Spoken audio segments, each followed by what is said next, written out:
UEFA Champions League is back. Real Madrid faces Manchester City again for the third consecutive year in the most exciting quarter-final match.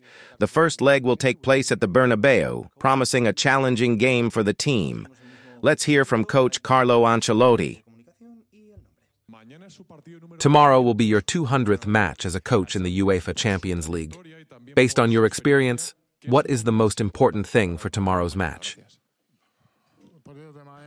For tomorrow's match, the most important thing is to show our best. Our mentality is crucial, along with the courage and personality we have to show on the field. We have had time to prepare for this match, and I think we have done well. I am confident that tomorrow we will show the best of ourselves in all aspects. Mentally, physically, and technically, we have the quality required to compete. One of Guardiola's team characteristics is sending his players to intensely pressure the referee to get cards for the opponent, among other things. Do you think they will do that tomorrow to sanction Vinicius and Bellingham and make them miss the return leg? I assume they won't.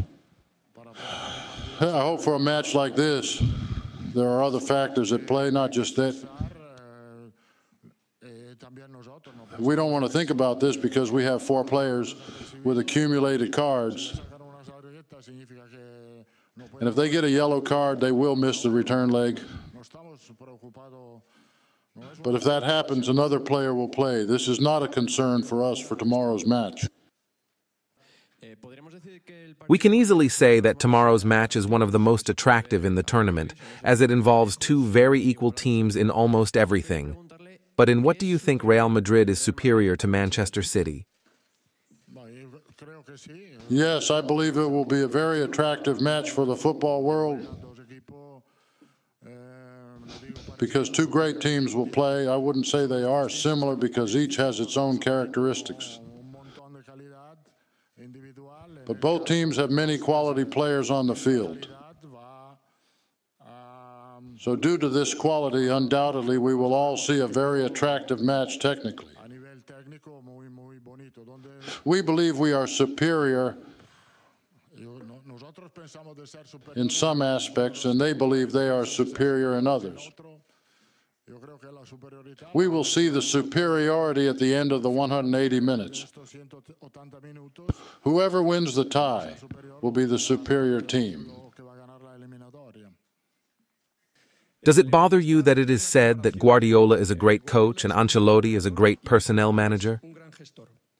No, it doesn't bother me. Guardiola is a great coach, and that's it. What people think of me doesn't matter much to me. I care about what my club thinks of my work, and that's it. But I do think Guardiola is a great coach, and there's no doubt about that. An old saying in football goes, in the knockout stages, you don't lose, but you learn. What did you learn from the last knockout stage against City? I learned that we played without courage and personality. It's what I said in the first answer I gave. Courage and personality are indispensable in these types of matches. And in the return leg of that tie, we lacked just that. After so many years of experience, do you still get nervous before these big matches? Yes, I feel very nervous.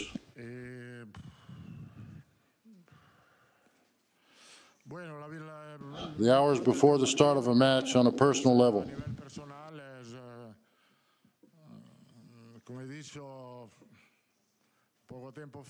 As I said before, I suffer a bit. The other day I was thinking about this.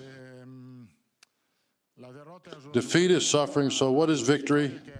Happiness? No, unfortunately, it's not like that.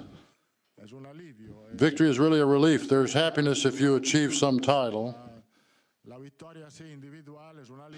But victory in a match like this is just a relief because days pass and you feel calmer. But suffering is part of your job, and it keeps you alive. Pressure and stress are really fuel for me. You just said that in the last year's tie, you lacked courage and personality. Do you think it was only a problem of personality and courage, or did you also lack football?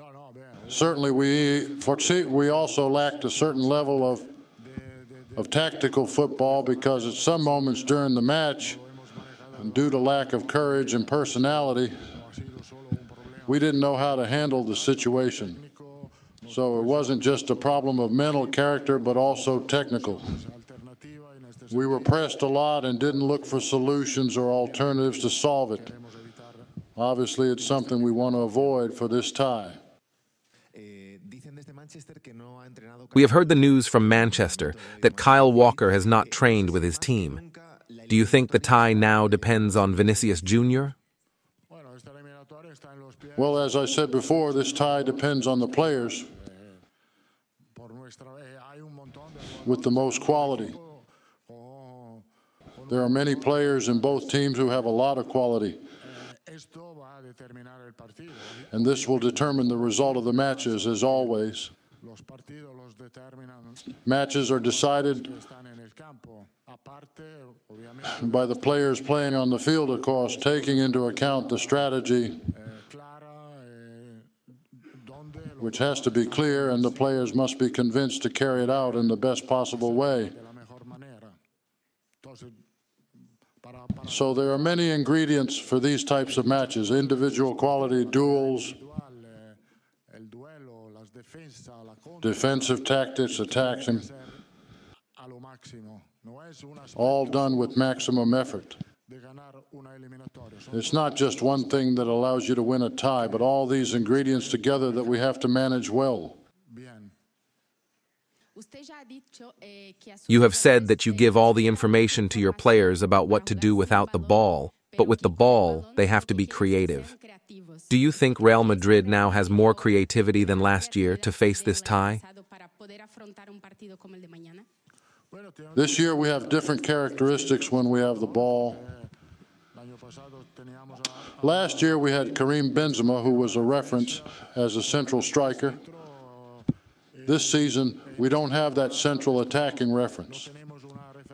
So we have managed this absence by giving more mobility to the attack. And this has worked well for us. I think mobility in the attacking line will be very important for tomorrow's match. Not having a fixed player up front could be key for the match. Jude Bellingham has been having an excellent season, playing in a more advanced position on the field compared to other years. Can you tell us what position he will play tomorrow? Jude is having an excellent season playing inside the opponent's area and is helping us a lot, not only there, but also playing from behind. He is very strong physically and can play in this way. So he helps us a lot in defensive duels, but also a lot in offense, creating spaces and opportunities that benefit us greatly. During these 9 days of preparation for the match, have you thought of doing something different for the match, like, for example, playing Camavinga as a left back, which generated a lot of play in the first leg of last year's tie? Or do you think that, with what has been achieved this season so far, it is better not to experiment? No, I don't think I will do strange things during the match. Well, so maybe. But no, I won't tell you anything, no.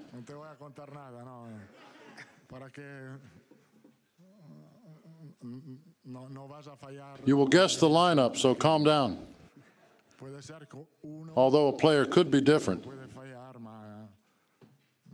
But not more than that. The lineup is quite clear. Have you decided on the lineup? Have you communicated it to your players? No, I haven't communicated anything to the players. Obviously, I still have some doubts and have to think about something, but nothing more.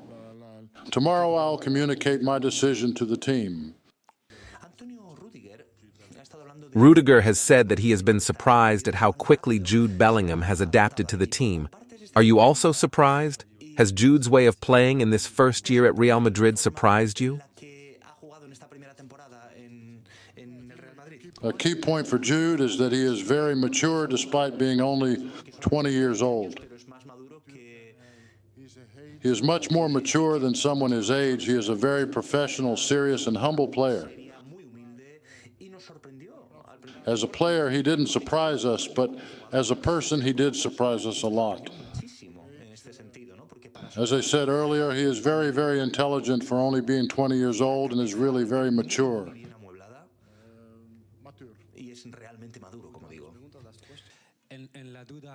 Regarding the doubt you have in the lineup, can you tell us if it's in the defensive line to play Tchouaméni or Nacho, considering that you have said many times that Tchouaméni has done very well? If you decide to play Tchouaméni as a central defender, would you place Camavinga as a midfielder?